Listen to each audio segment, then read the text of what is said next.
मोहतरम नाज़रीन व सामईन, अस्सलामु अलैकुम व रहमतुल्लाहि व बरकातुहू। हमारी अहम तरीन सीरीज़ घर में सुकून कैसे पैदा हो, उसमें एक बार आपका फिर स्वागत है। और आज हम आपके सामने बहू से मुताल्लिक़ कुछ मुख्तसर सी गुफ्तगू लेकर हाज़िर हुए हैं। हमारे घरों में आए दिन की नाइत्तेफाकियाँ, आए दिन के झगड़े, ये आम सी बात हो गई है। ये झगड़े क्यों होते हैं, नाइत्तेफाकियाँ क्यों होती हैं, घर में बेबरकती का सबब क्या है, आइए हम इसको जानने की कोशिश करते हैं। याद रखिए, आपने किसी रोड पर चलता हुआ ट्रैफिक देखा होगा। जब तक वो ट्रैफिक अपनी अपनी दिशा में जाता रहे, अपनी अपनी लाइन में चलता रहे, दूसरे को उससे कोई दिक्कत और तकलीफ़ नहीं होती। तकलीफ़ तब होती है जब कोई गाड़ी रॉन्ग साइड में आ जाए, जाम तभी लगता है। इसका मतलब ये हुआ कि अगर घर के तमाम फैमिली मेम्बर्स अपनी ज़िम्मेदारियों को, अपनी ड्यूटीज़ को, अपने मनसब को सही तरीक़े से निभाएं, हर आदमी अपनी अपनी ज़िम्मेदारियों को पूरा करे, तो इंशाअल्लाह घर में बरकतें भी रहेंगी और घर में कभी भी बिखराव की नौबत नहीं आएगी।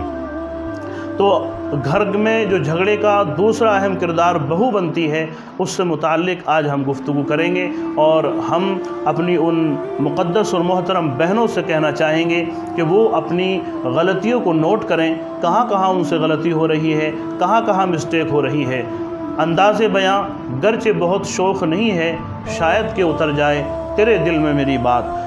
बहू से सबसे पहली और सबसे बड़ी गलती, बल्कि 100 गलतियों की एक गलती ये होती है कि वो ससुराल में जाकर अपनी सास को माँ नहीं समझ पाती।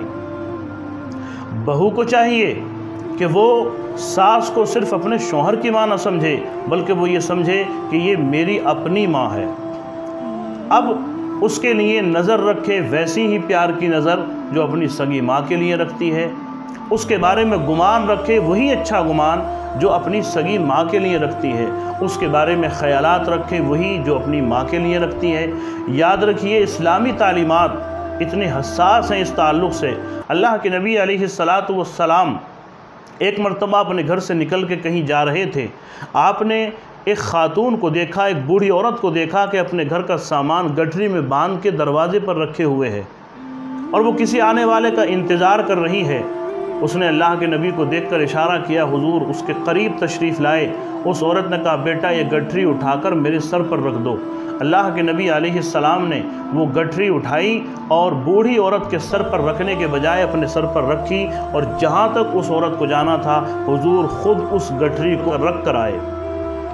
मेरी मुक़द्दस बहनों, अब ज़रा आप सोचो, जो बानी इस्लाम और हमारे और आपके प्यारे नबी, उनकी सीरत मुबारका ये है, आपका अमल ये है कि एक गैर औरत जिससे उनका कोई ताल्लुक़ नहीं, कोई रिश्तेदारी नहीं, लेकिन सिर्फ़ इस वजह से कि वो एक बूढ़ी और बुज़ुर्ग ख़ातून है, उसकी खिदमत का जज्बा आपके दिल में इस कदर कि आप अपना काम छोड़ के उसकी गठरी वहाँ पर रख कर आए। तो फिर क्या ख़याल है आपका उस औरत के बारे में जिसके आप पर कई हक़ हैं?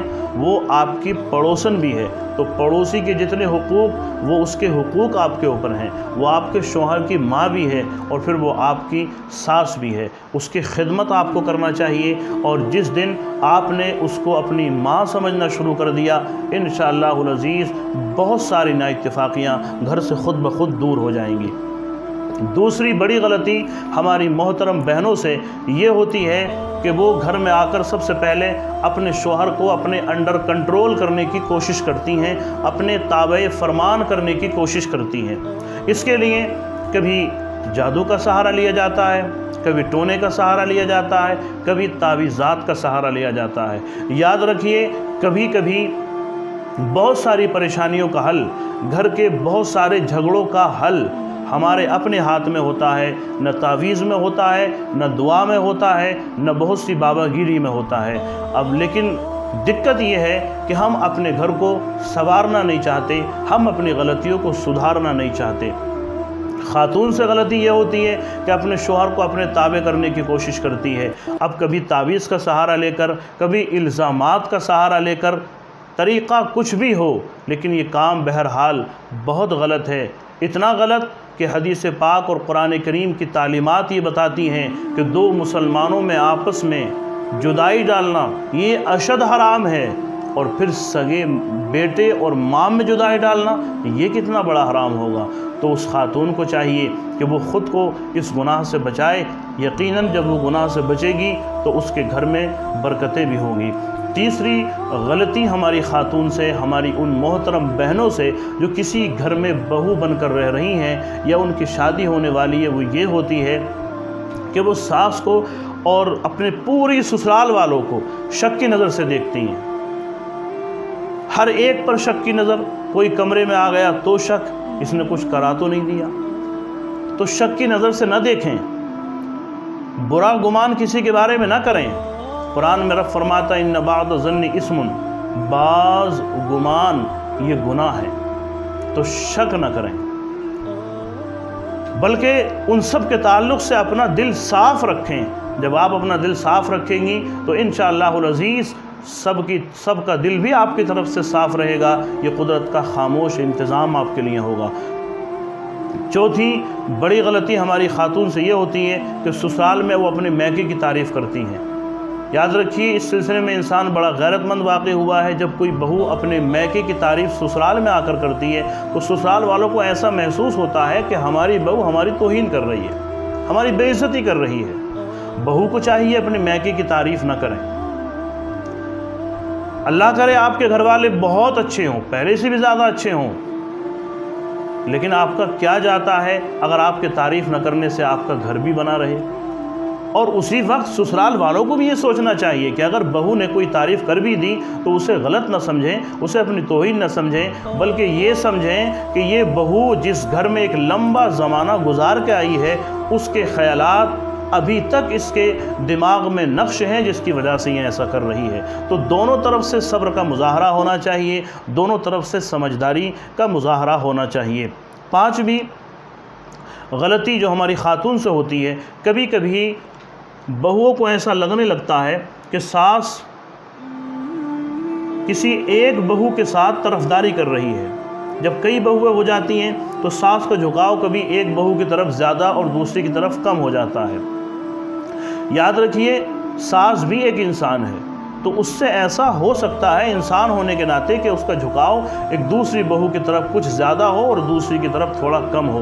ये चीज़ गलत तब होती है जब इस झुकाव के नतीजे में नाइंसाफ़ियाँ होने लगें, एक पर ज़्यादतियाँ होने लगें, तो फिर ये चीज़ गलत है।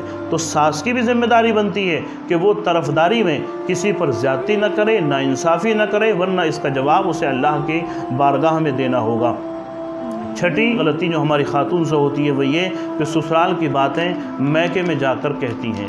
बहू को चाहिए कि ससुराल की बातें मैके में जाकर न कहे।